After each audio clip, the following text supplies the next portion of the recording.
Tommy, welcome to all of you. It's nice to see a crowd like this. We're interested in our government and what's going on. Few announcements before we get started.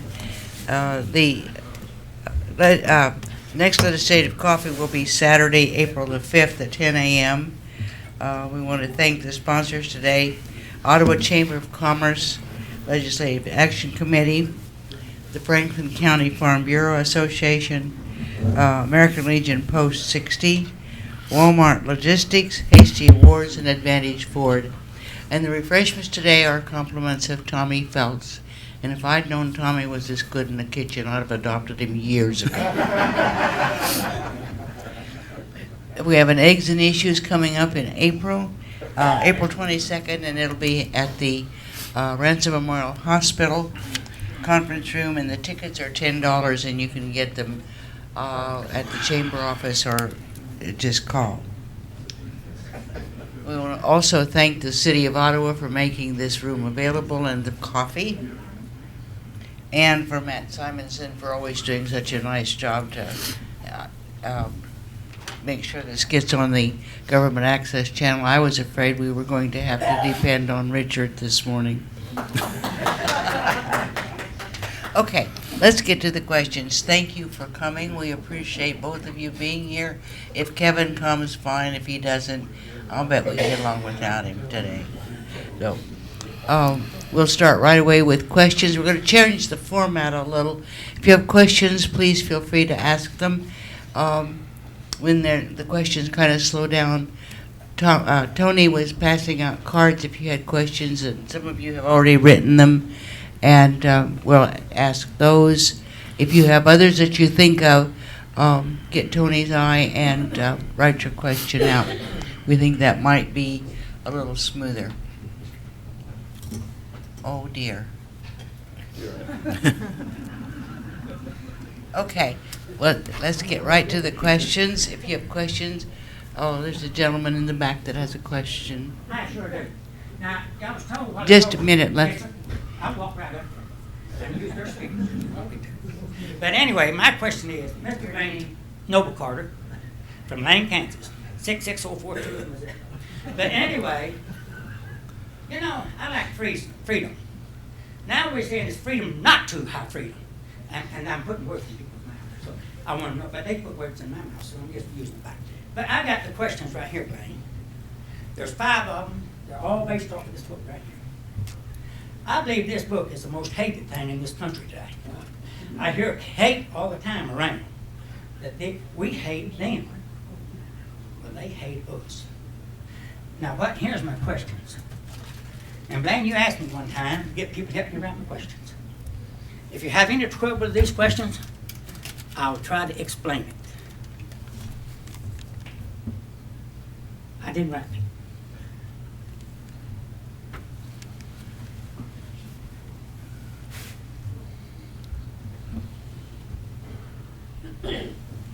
Could you go, because them are all, and most of them, they want to just raise yes or no.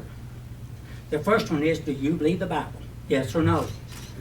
The next one is, I think, was everybody killed in that sin? You see that name of that town 2 times? Mm-hmm. You can pronounce it, I can't. Was everybody killed in them towns? You know about Gardens tomorrow. Oh, excuse me. Oh, yeah. Okay.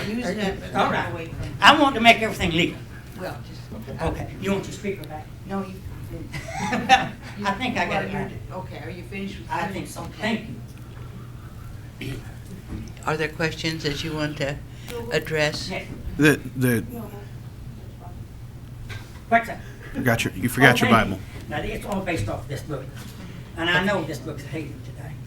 Okay, is there something Look around, listen, you'll know it. Okay. Are any of the questions either of you wish to address at this time? None of them are about bills that we have pending, and I'd be happy to visit with Noble after the coffee is over and talk about these questions with him if he would like to do that. I don't know that they'll. Is that agreeable with you? Well, I guess it almost has to be. I don't know. Agreeable, but I'll go by the little rules. Works. Okay. Is there another question? Okay, we have a question here that was handed to us. I heard that a bill was introduced in the House to change Medicare to a private insurance plan, as was done with Medicaid. Is this correct? And I think it was considered HB 2553. As I understand HB 2553, that's the healthcare compact bill.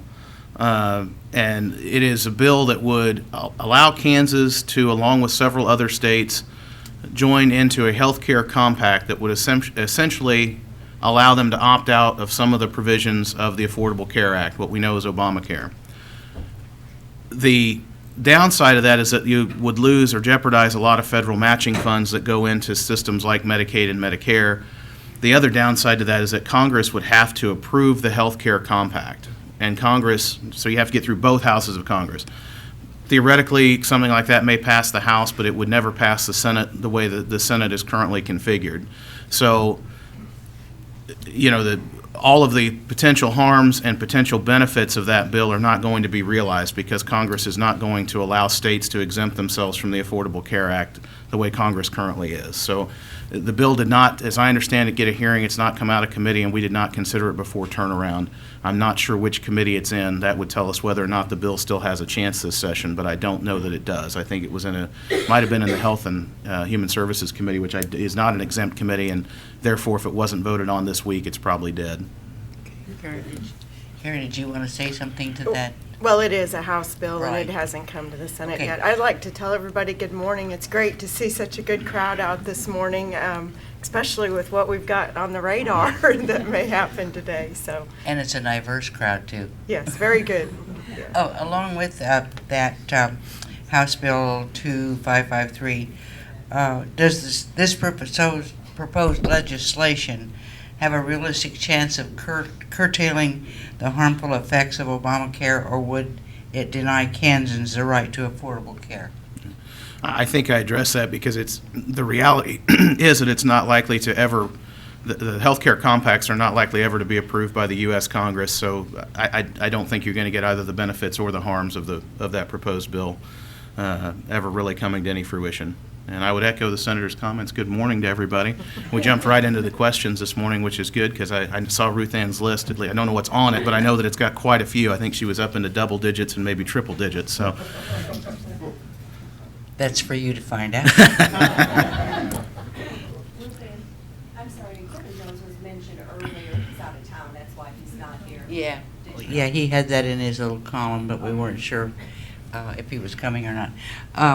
We've got another question for 2553. Where do you stand on block granting health care? Okay.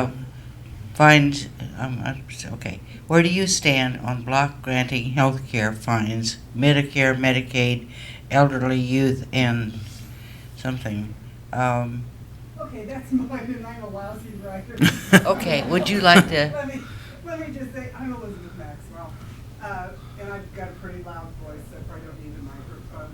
My question is basically the way I understood the bill, if it would ever come to fruition, it's basically block granting health care funds back to our state.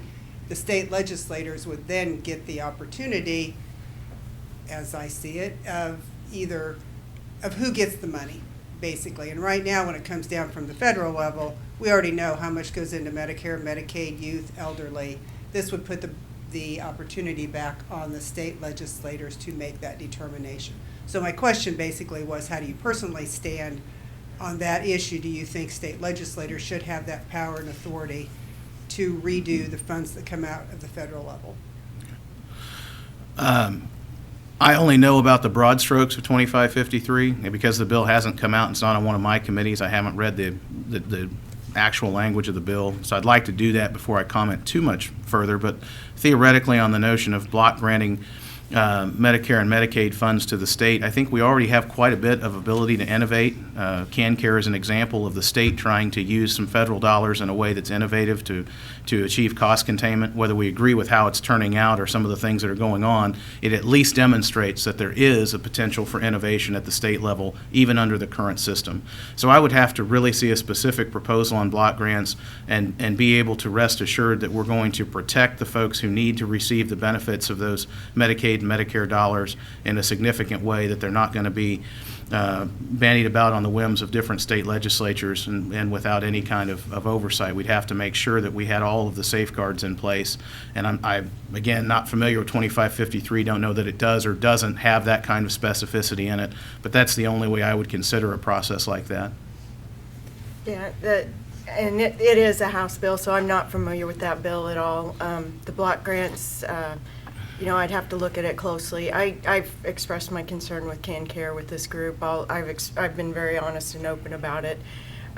My problem with it was we put out for bid and a managed care system that not one Kansas company could qualify for, and I had major heartburn over that. So we need to tread cautiously when we do. I'm in software engineering, a very innovative industry. But, to me, our job is to look at all sides of an issue and try to understand the impacts in a large way and in a small way. And so we need to tread cautiously when we talk about such innovation for the state of Kansas. So. Okay, thank you. We have a really nice crowd this morning, and if the law enforcement would like to come up and sit down, we'll be glad to have them do that. I notice we have a lot of law enforcement. Are you guys expecting a riot? You're non-committal, aren't you? Even our sheriff's not saying anything. Okay. The other question is for House Bill 298. Is the Heritage Trust Fund in jeopardy of losing funding due to the phase-out of the mortgage requisition tax? Yeah, actually, Senate Bill 298 originated in the Senate in the Tax Committee. What that is there's a mortgage registration fee, and we've talked about it a little bit.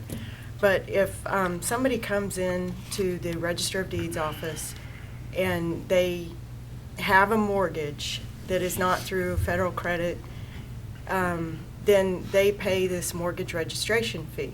But if you come in for the same service and you don't have a mortgage, even though you bought property, you don't pay the fee. Or if you went through a farm credit, you don't pay the fee. So what the bill does is wipes out the mortgage registration fee completely. Well, myself and other senators knew that wasn't a feasible solution. So what we've been doing is working with people to try to come up with how this can be a fair fee across the board. What happens right now with the mortgage registration fee is more money is collected than what it takes to run the Register of Deeds office. So a very large portion of that actually goes into the county general fund. So what we're trying to do, and what came out of committee last week, was a partial solution. It's not a complete solution, but what the recommendation was that it's a 5-year phase out for that mortgage registration fee. The Heritage Fund would be $1 per page document fee, and the documents that you record with the Register of Deeds would be increased to $4 a page. Currently, I forget the exact numbers. I think it's $6 and then $2 for an electronic fee. So it would be $12 for the first page, and $6 to $4 after that. So I didn't bring those numbers with me. But I do know that there's also an amendment that, and that amendment was made to soften it up, because the bill was going to make it out of committee as is. It would have just wiped out the fee. So what this does is kind of softens it up and makes it a working solution. But I do know that there's another amendment that's going to be proposed on the Senate floor with that, and they're possibly looking at $8 to $12 per document page. They're trying to hold the counties harmless, which That can't be done for the larger counties, but we can get fairly close on a majority of counties within the state. So that's the objective, to work out a solution on that. I believe the question also asks, with the phasing out, is that fund going to lose funding? Is it going to go away? It does over a 5-year period, but hopefully the 5-year period gives the counties enough time to adjust and to see where that money's actually going and where the fees need to be increased. When it's a fee for service, it's only supposed to be paying for what that fee is for. Otherwise, it becomes a tax. So there's, a lot of moving parts in this bill, but we need to get it right, that's for sure. Okay, thank you. The weather's a little better than it was a month ago. Yeah. I don't think any of you showed up, did you? If you did, you were all by yourself. You showed up, okay. You're a brave soul, let me tell you. No. Question? Go ahead and ask your question. I'll bring the microphone to you. With the Supreme Court most likely going to wait till the last week of the session to release their ruling, are there any plans or contingencies to discuss school finance if they wait to that late of a date and there's deadlines? What has been kind of the strategy? What is the game plan since the Supreme Court hasn't released yet? Yeah, I see, as an outsider looking in from what's going on in the courts, it looks like a little bit of a chess game right now. They're waiting until we decide our budget. They've requested an increase, and, they don't want to rule until we make public the budget. So I'm watching the chess game, and it is an interesting scenario. I'm anxious to see the ruling as everyone else is, but one thing that I think a majority of us agree on, at least in the Senate, is that the court, if they name a number, that's when it's going to get really interesting, because you look in our Constitution and there's no number for school funding. It says, and I forget the exact word, I think it's adequate or Suitable provision. Suitable. And so therefore, we provide suitable education for Kansans, and that's in our Constitution. So it's going to be interesting, this court ruling. The Senate had a briefing on it by the AG's office, and this case is a little different than any other that's been brought before us. And if you look back in history, we average about every 7 years, there's an education or school lawsuit in the state of Kansas. So the Senate actually proposed language that would help address that and make a constitutional change. But I know we passed it last year. The bill's still alive in the House, but the House, I'm not sure that they have a constitutional majority to pass that bill. But that's where we're at right now. So. On the House side, if there are plans being made, they would be privy with leadership and not shared with the full body as to whether or not they intend to try to bank any days or close up early in case there's a special session.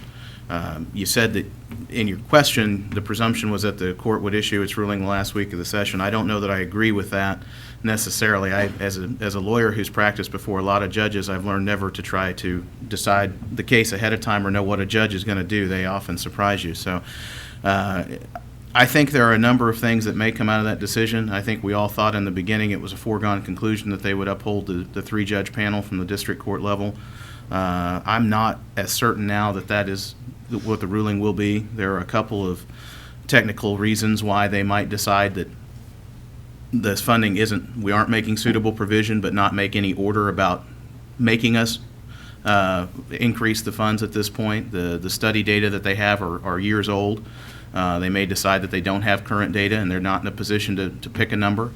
The legislature itself is not a party to the lawsuit, and they may decide that they don't have the proper parties before them to issue an order and remand the case back, or say if we get a case with the proper parties, we'll make our decision at that point. So there are a number of reasons why the court may say, guys, you need to do a better job, but we're not going to issue an order and precipitate some kind of crisis over it this year.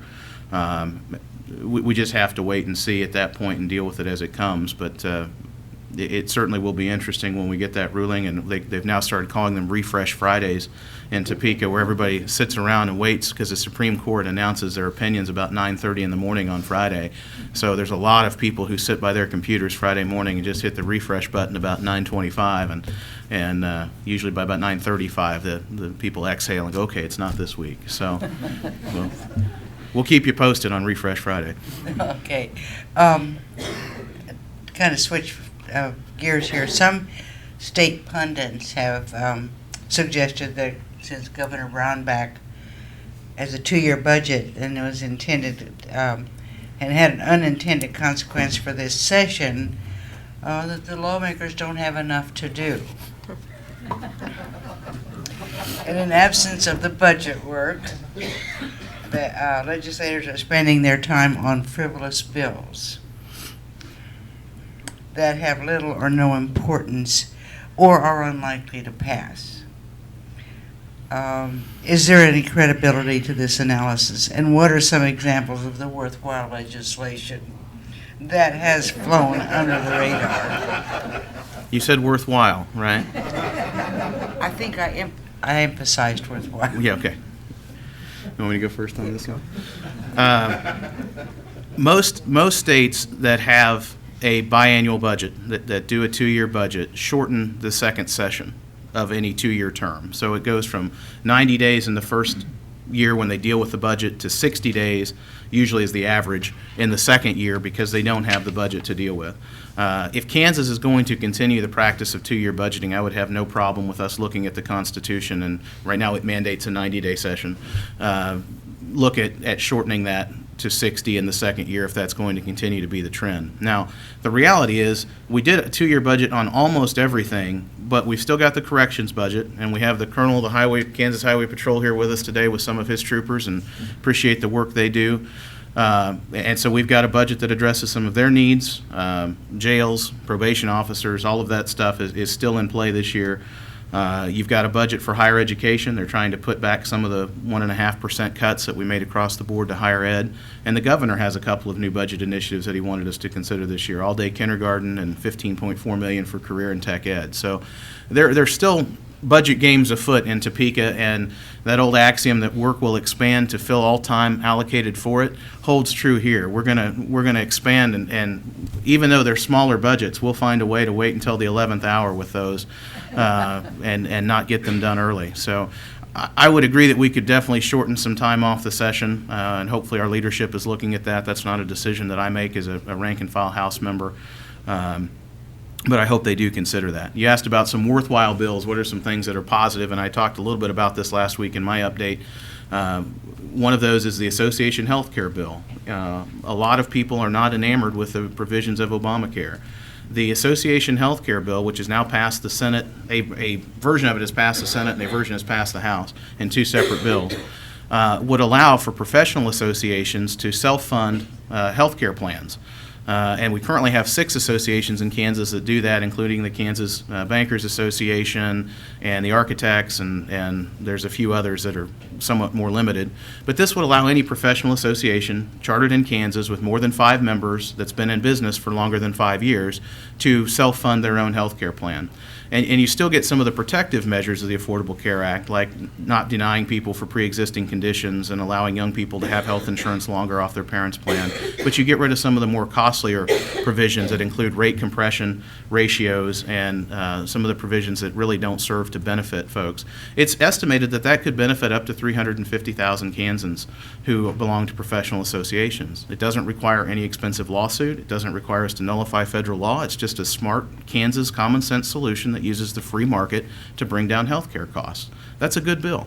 And it's been endorsed by the House and the Senate, and I think that's kind of some of the worthwhile legislation that we're seeing. I've been actively involved in juvenile justice issues this time, and I think that's a great idea, and that's something we need to talk about, moving more towards a rehabilitative system so that our young people don't go to state secure facilities where they just mix with high-risk offenders and learn how to commit crimes better and more effectively, what I call crime college. And we passed a couple of bills on that here at turnaround in the House, and I think those are good measures. I hope the Senate gives them full consideration. And there's other bills that are good. We have a prompt pay bill that we passed this time on CanCare, which requires these MCOs to pay claims sooner. I think we gave them a 90-day clock to assess the claim and make payment. You recall that one of the problems we've had with CanCare is that these claims are being submitted and they're not being paid timely. This bill doesn't give them more time. It compresses that timeline and makes them make that decision. And those are three types of bills that I think are beneficial to the vast majority of Kansans, and they're the kind of things that you send us there to deal with and work on, and hopefully those kinds of bills that don't always get the headlines make you proud of the work that we're trying to do in Topeka when you see some of the headlines about things that maybe don't make you as proud.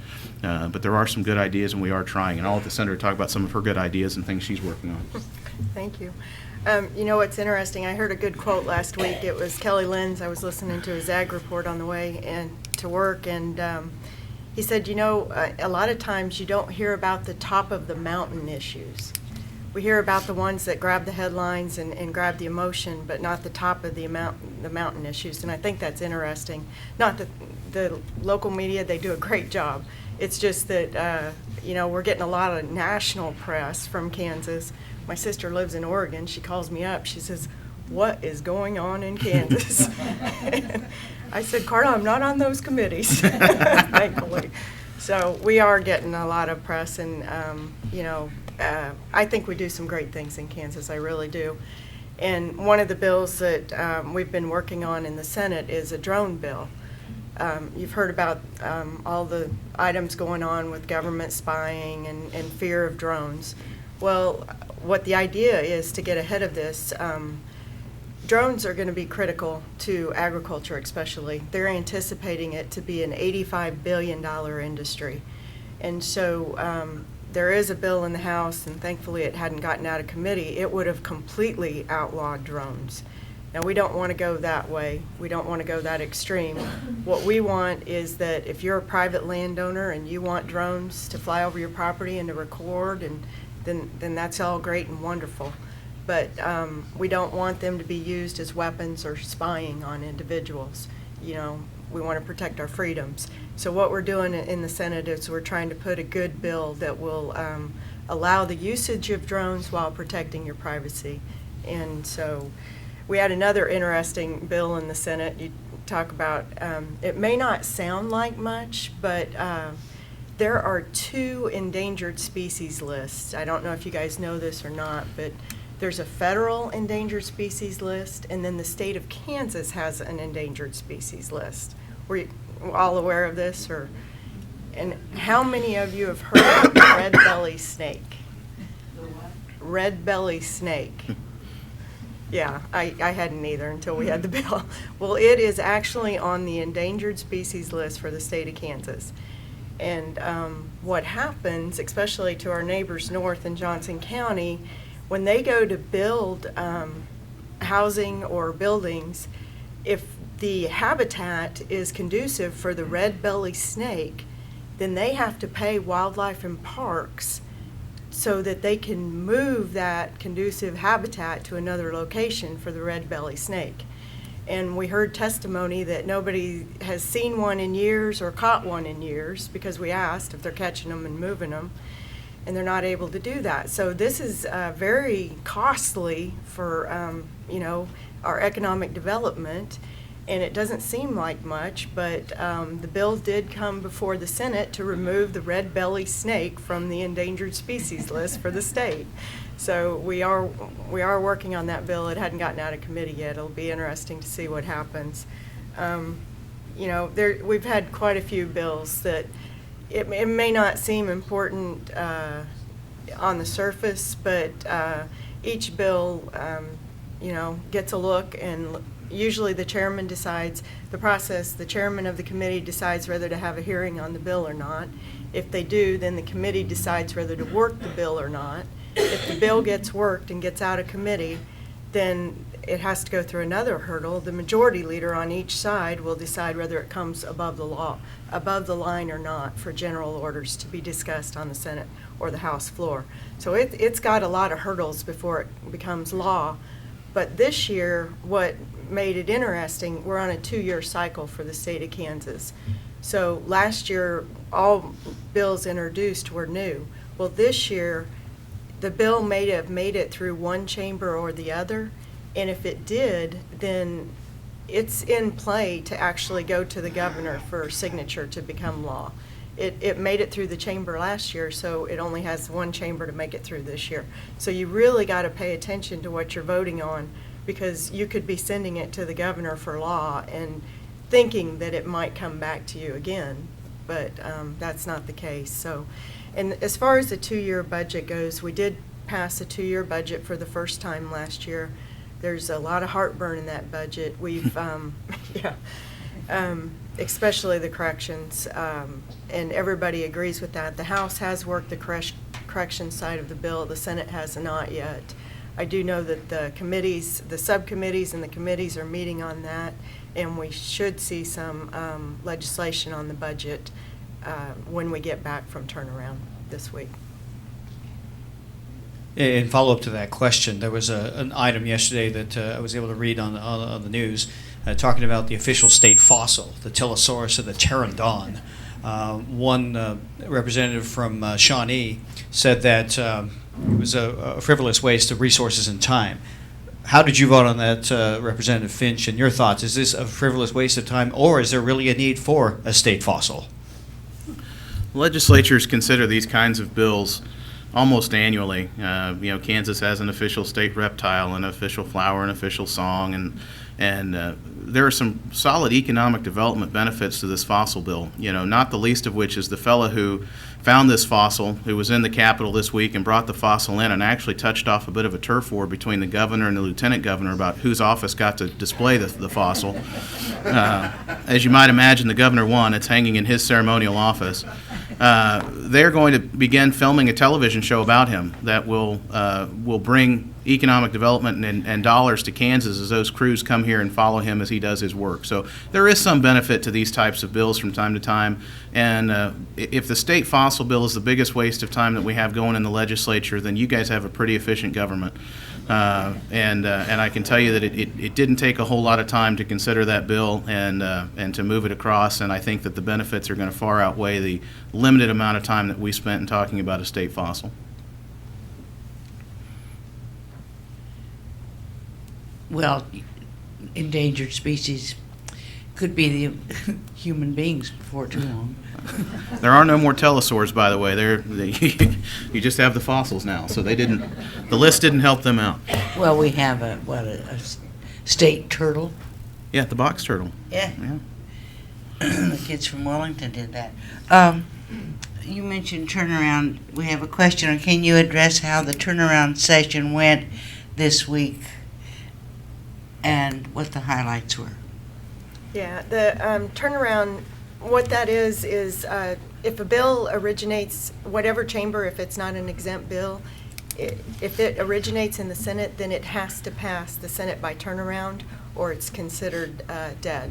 And the same for the House. So what you'll see in the last week of turnaround is both chambers aggressively trying to get quite a few bills out.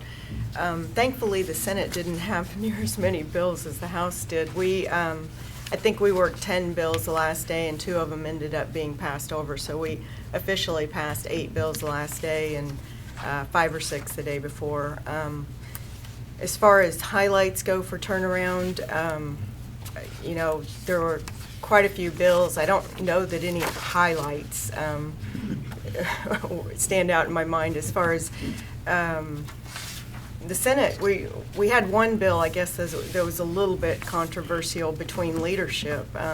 Most of us knew how we were going to vote on it, but there was leadership PAC money that was, the Senate used to have, the Senate president would have PAC money, and so that they could influence elections. Well, our current Senate leadership doesn't like this. They think it should be a grassroots up, and that leadership should not be influencing these elections. So I very much agree with that. I think that the locals should be deciding who influences the elections. And so we did have that bill before us, and it did pass overwhelmingly in the Senate. So the leadership PACs, if the House does something with those, it will dissolve the 3 existing leadership PACs that are still out there, so.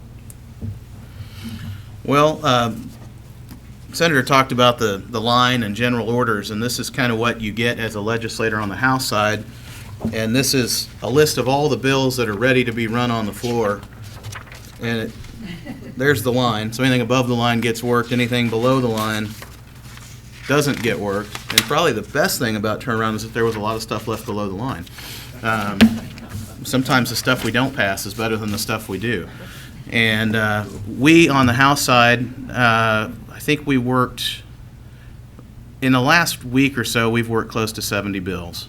So when the Senate has worked 8 this week, we had 28 on Thursday, we had 20 on Wednesday. I think we had 10 or 12 before that. So either you're getting your money's worth or you ought to be afraid, depending on how you view some of the stuff that's come across. The good news for the senators is that they're going to have a lot of House bill shells that they can gut and stick their ideas in and send them back across for a conference committee report or a motion to concur. So for you as consumers of what we're peddling, make sure that you are watching as we go into that first adjournment time period towards April 4th, that sometimes these bills may have a certain number now and you're watching House bill whatever or Senate bill whatever. That's going to change radically as some of these bills get gutted and filled with the contents of some other bill or some other idea and sent back across. So it may have started out as a bill about a state fossil, and it may end up being a bill about medical insurance or declaring something to be a crime, or who knows. It could be anything. So watch that closely.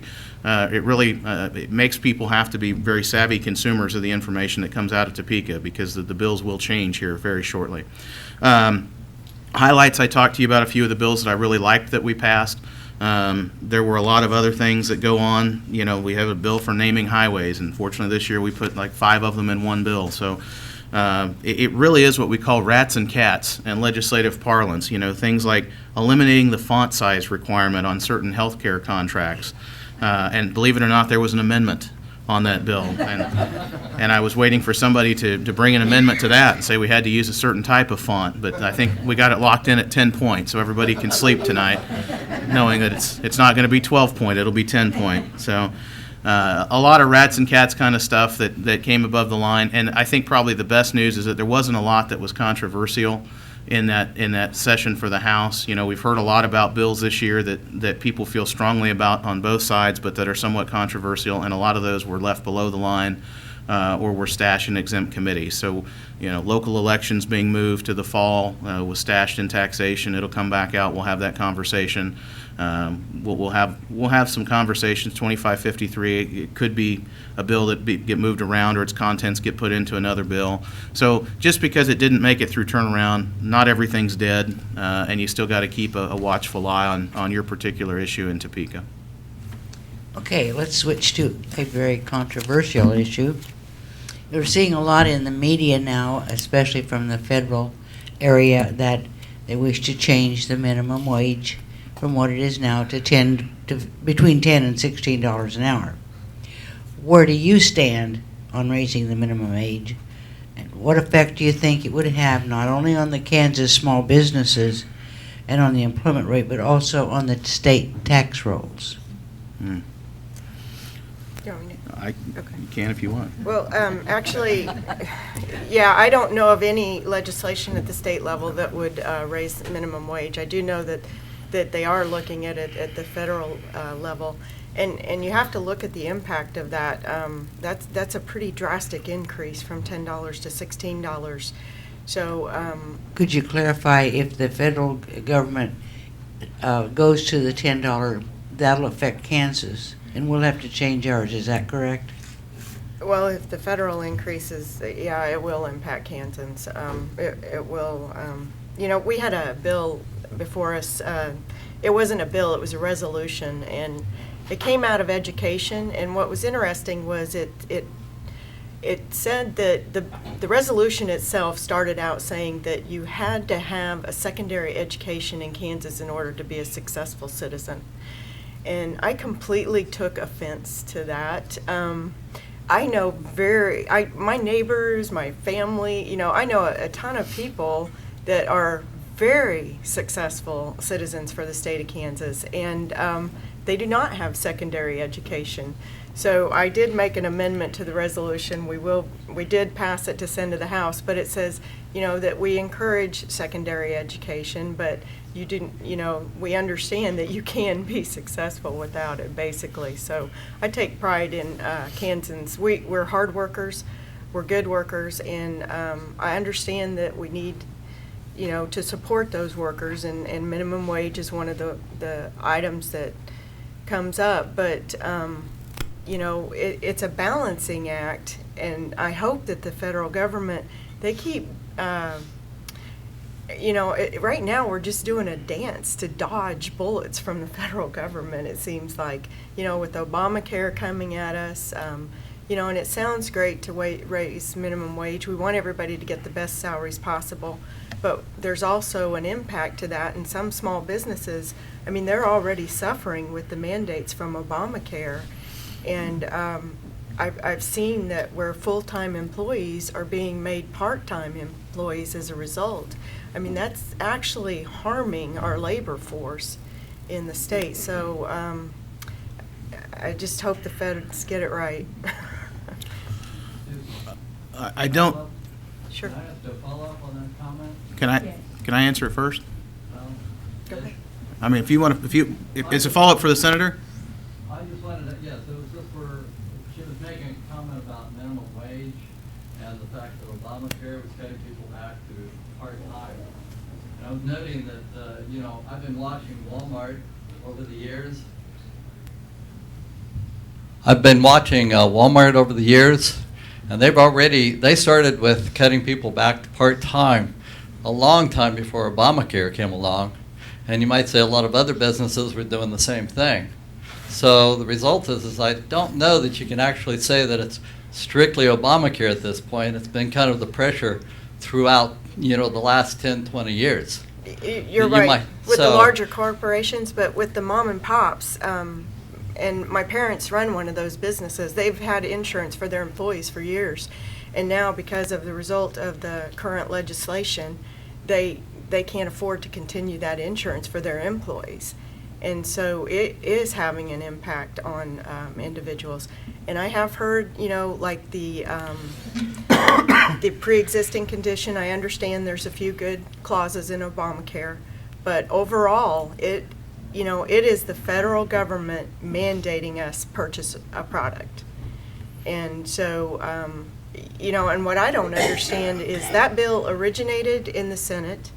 It was ruled a tax bill by our federal Supreme Court, and our U.S. Constitution says that tax bills have to originate in the House of Representatives, not in the Senate.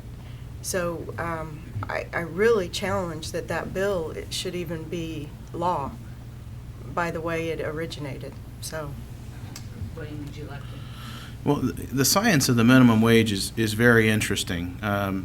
Once you start raising the bottom end of the wage scale, you also raise the cost of production. And because everybody above that $7.25 that goes to $10, now the person making $11 says, hey, I'm only 75 cents above minimum wage. Before I was $4 above minimum wage. I need a raise too. And so you create an artificial increase in wages across the board. Well, that has to go somewhere. And businesses pass those costs of production on to their customers. And so what you see is that prices then rise to match the increase in the minimum wage, and you've actually not achieved the benefit for the lower segment of wage earners that you thought you might achieve. So we have to be very careful and deliberate when we talk about raising the minimum wage and how we do that. I think there is a great deal of frustration on the part of people who look at wage disparity in our country and say, there's CEOs making multiple millions of dollars for 6-month stints at companies and getting these golden parachutes and taking off, and meanwhile the folks who are on the bottom, their wages seem to be relatively stagnant. So we do need to talk about those issues, although we're not going to get into price fixing and wage controls. The reality is that most of the people who make minimum wage are young people. They are the first-time employee. They are not often the folks who are supporting a family. But we do need to look at ways for, and that's roughly, I think, 60% of those who make minimum wage are in that category. the young folks with their first job. And they rarely hold minimum wage very long. It tends to be that if you're hired at minimum wage, within 6 weeks or 6 months, you're getting increases and moving above that. So we do need to look at it at some point. I would say now is not the right time. I don't think the feds are going to make any move on it. You saw that Congress wasn't willing to entertain an increase across the board in minimum wage. The president, by executive order, said that for federal jobs, he would be increasing the minimum wage, but he did not, does not have the authority to change the minimum wage for everyone. So I don't know that we're going to see a huge change in that anytime soon, but we have to be very careful and deliberate when we look at minimum wage because it does affect prices. I think we Thank have a you. representative from Jerry Moran's office, not to put you on the spot, Bill, but. Bill Manis, how do you feel about the minimum wage? Yeah. Would you like to address that issue? Oh, I thought we had it there. Yeah. Okay. I lost my place. Oh, I think I should ask about municipal elections and the change. I think you addressed that briefly. So, is there anything new that would come along with that would change local elections? So far, neither, the bill hasn't made it out of committee yet, so far there's no change. That could change next week, but so far no change. The House bill made it out of committee, and then was stashed back in taxation, the tax committee, because it's an exempt committee. So it may come out in the House at some point. There is a push to do that. The ostensible reason is that it will increase turnout. Those fall elections tend to run higher in turnout, but we've never seen a municipal election in the fall, so we don't know that that would hold true. Part of the reason people show up in November is not that they're used to showing up in November. It's that there are, federal races that are of interest to them, there are statewide races that are of interest to them, and there's no guarantee that an odd year November election for city commission or school board is going to draw an appreciably greater number of people than one held in April. And so I'm wary of moving that around on the calendar until we know that. I certainly don't want to see those local races become partisan. I think that would hurt the process. And I think there's an administrative price to be paid if we move those elections. And I think particularly for friends on the school boards across the state, you would be elected in November, and then if you took office in January, which is the model now, you're coming in right in the middle of a year where you're going to be engaging in contract negotiations and budgeting because the school district fiscal year is different than the city's fiscal year. For the city, it probably wouldn't be that big a deal. But you certainly will create an issue for new school board members taking office and not necessarily being versed in the issues and the negotiations and some of those things that are happening. And I think right now the timeline is much better where we have an April election. I think July is when school board members are seated. So they come in with time to get that under their belt before they engage in those really big pieces of being a school board member. And for city folks too, they come in right towards the tail end of a budget. They're not trying to set a budget, and I think that's a good way to get some on-the-job training without being able to screw up too much in the beginning. As a guy who used to do that job, I can tell you have to learn a lot. Okay, this one's another little controversial. Senator Tyson, you voiced opposition to the corporate farming legislation that would allow large foreign corporations to come in as farmers. I have a farming background, so I won't tell you where I'm standing on this. Would this legislation create job growth? Well, that's interesting. It was an issue last year that came up, and I had proposed an amendment that would allow the locals to decide. What the bill was before us was it would have opened up these large animal operations, like 15,000 head operations for dairy and hog. And it would have allowed international corporations to come in and set up shop right next to you.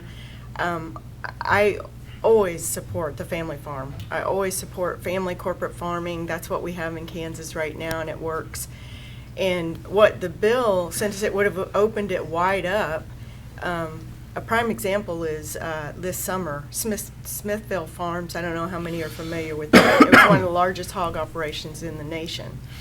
Well, a company from China purchased Smithville Farms, And so now we have a Chinese corporation that has a presence in 26 states in the United States for hog operations.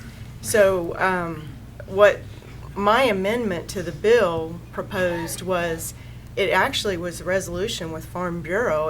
I didn't know this at the time, but it was their exact language, was that each county decide whether they want to allow these corporate farms in or not. And so it wasn't stopping corporate farming in the state of Kansas. It was saying each county will decide whether they want to allow international corporations, 10,000 head animal operations to be their neighbors. It's proven that those types of facilities devalue the surrounding properties.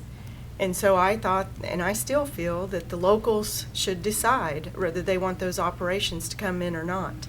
Now, would it create jobs? Ironically, the same person that was proposing the corporate farming bill had also proposed work permits for illegal immigrants. So, yes, it would have created jobs, but not jobs that that we would have had to bring in illegal immigrants to fill those jobs. So, if you looked at the full equation, I didn't like the direction where it was taking the state of Kansas. And the cry against the corporate farming was overwhelmingly, you don't hear the issue being discussed this year, do you? And I think that's a sad thing, because it's an election year, and so they don't want to talk about it during an election year. Well, my policy is, if I can't talk about it in an election year, I shouldn't be talking about it. So, not to put my friends on the hook, but I hope they don't bring that issue up again next year, and if they do, I hope that you as the public will cry out and let them know where you stand on this issue.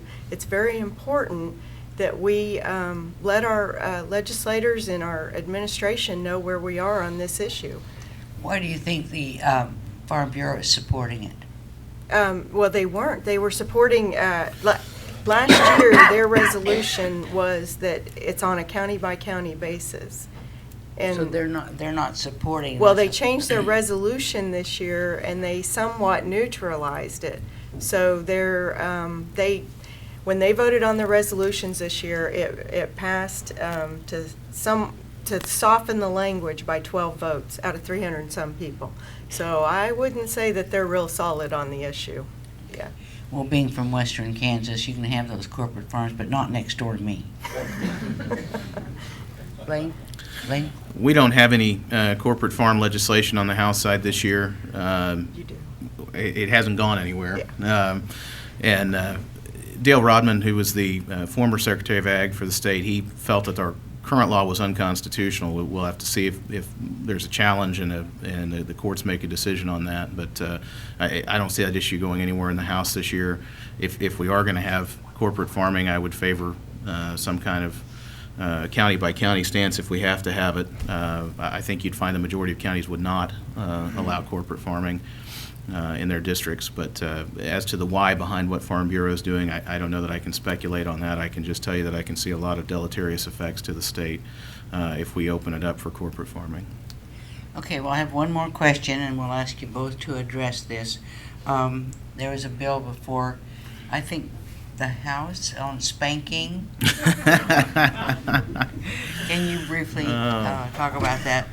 Yeah, I mean, that and a certain other bill that I'm surprised hasn't come up yet this morning kind of stole all the headlines. But that bill was not before the House because it never got out of committee. It actually never got a hearing in committee.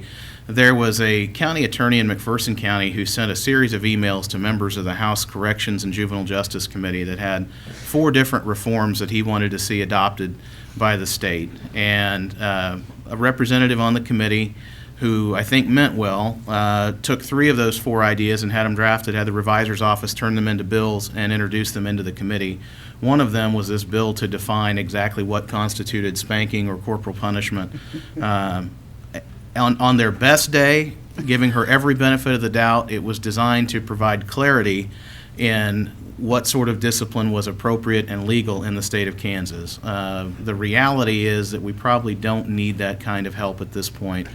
And we can probably safely trust most parents to do the right thing when it comes to disciplining their children. And those who don't, we have other mechanisms in the law to deal with that, and those things can be taken care of. So fortunately, the committee never heard. I'm on that committee, by the way, and many of us had visits with our chairman and said, please don't work this bill, don't hear this bill, we don't need this bill, and he in his wisdom decided not to do that. So I think you're safe from a spanking bill this session. Well, it got a lot of press. Oh, it sure did. It sure did. For a bill going nowhere, it got a lot of press. Before we end up this morning, Colonel Garcia has asked to be able to address all of us for just a couple minutes. I promise to be brief. My name is Ernie Garcia, Colonel Garcia. I'm the superintendent of the Kansas Highway Patrol, and I serve on Governor Brownback's cabinet. Good morning to you, Senator, Representative.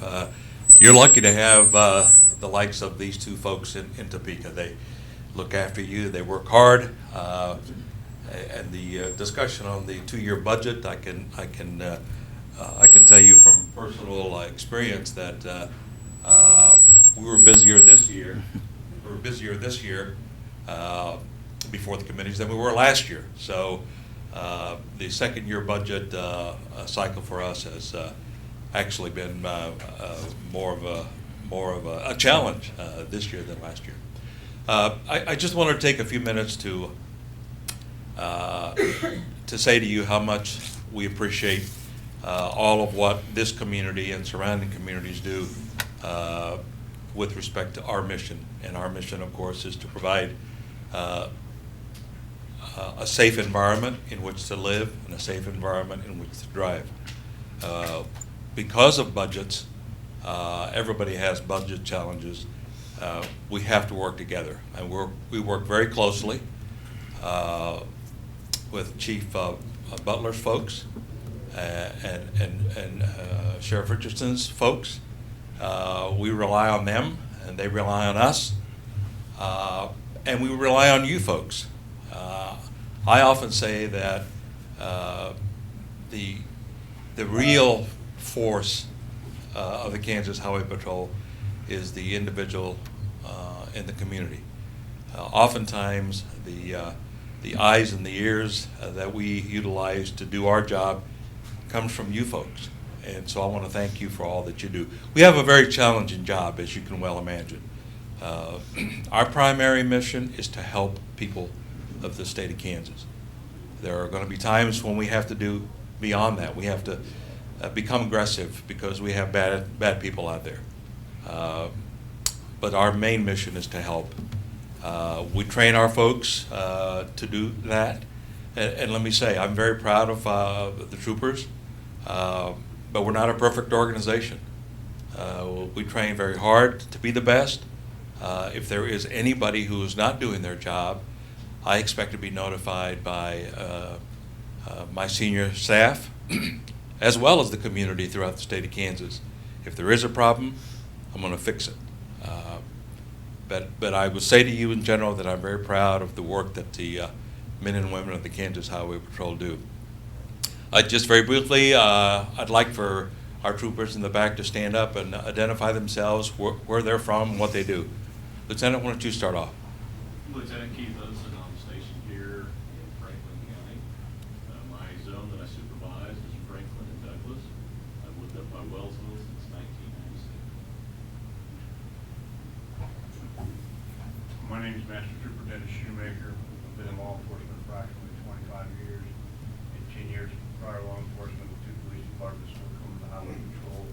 Going on my 16th year with the Highway Patrol, stationed in Douglas County. My zone does include Franklin and Douglas combined. Lieutenant Hudson is my supervisor. I live 4.6 miles east of Baldwin City on 56 Highway. And I have a wife and 2 beautiful children. One's 23, lives in Florida. Rubs it into us every day about how nice it is down there right now. I've been down there for 2 years. And my son's a freshman at Baker University. Thank you. Been in law enforcement 17 years, 14 of which have been with the Highway Patrol.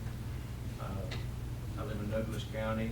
Franklin County is also part of my responsibility. And I appreciate the invite to be here today. just one last comment. I'm from Garden City, born and raised in Garden City, Kansas.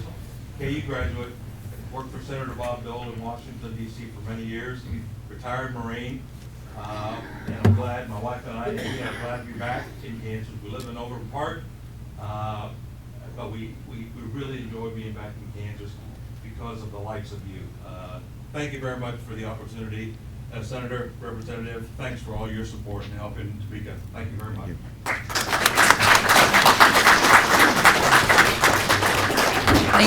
Thank you for your comments. We do appreciate all of the law enforcement people here, and we do think you do a great job.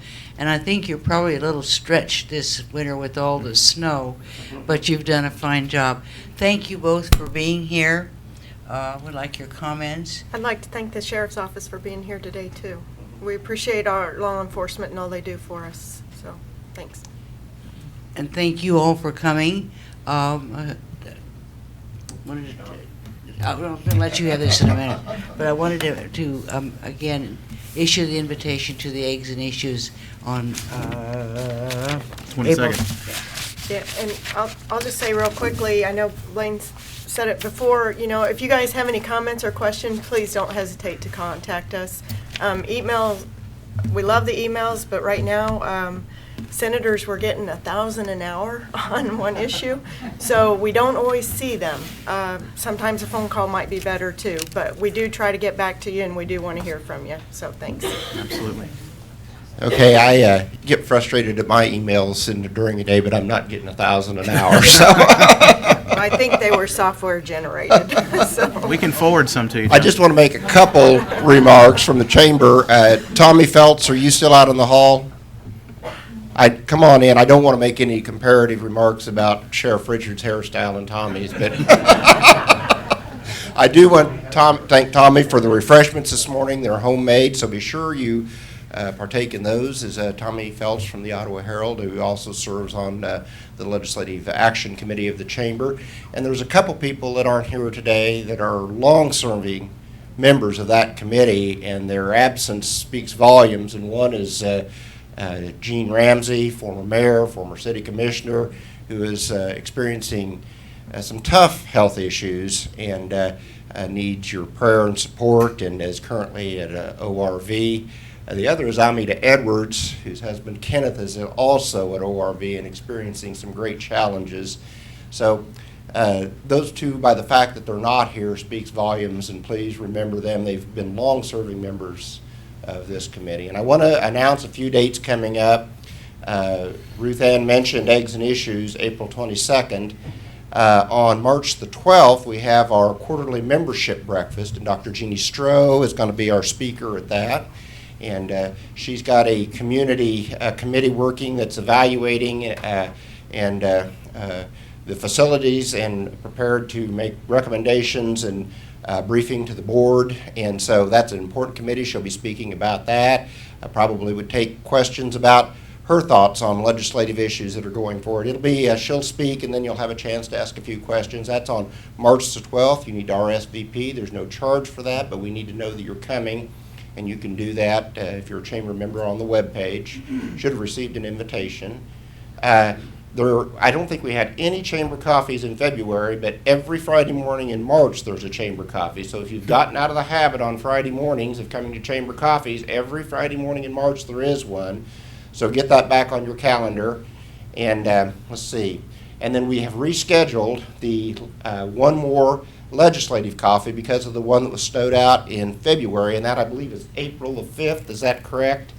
Mm-hmm. And one last thing, I do want to say that our chamber leadership group was in Topeka all day Thursday, and so we can verify that these two were working very hard, as was Representative Jones, who was met with the group. They took time out of their schedules to have lunch with the group and sit down and answer questions. And our group actually got to witness the font debate on the House and the exciting font debate.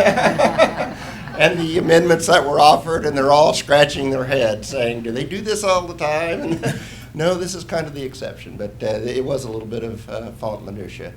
But I want us to thank Senator Tyson and Representative Finch and Representative Jones in his absence for the work they do. They were spent long hours, and it is tough debate, and you can tell that there's two sides to the issues, and there are tough decisions to make. So we thank you for being here this morning, and let's thank them for the service that they give this community.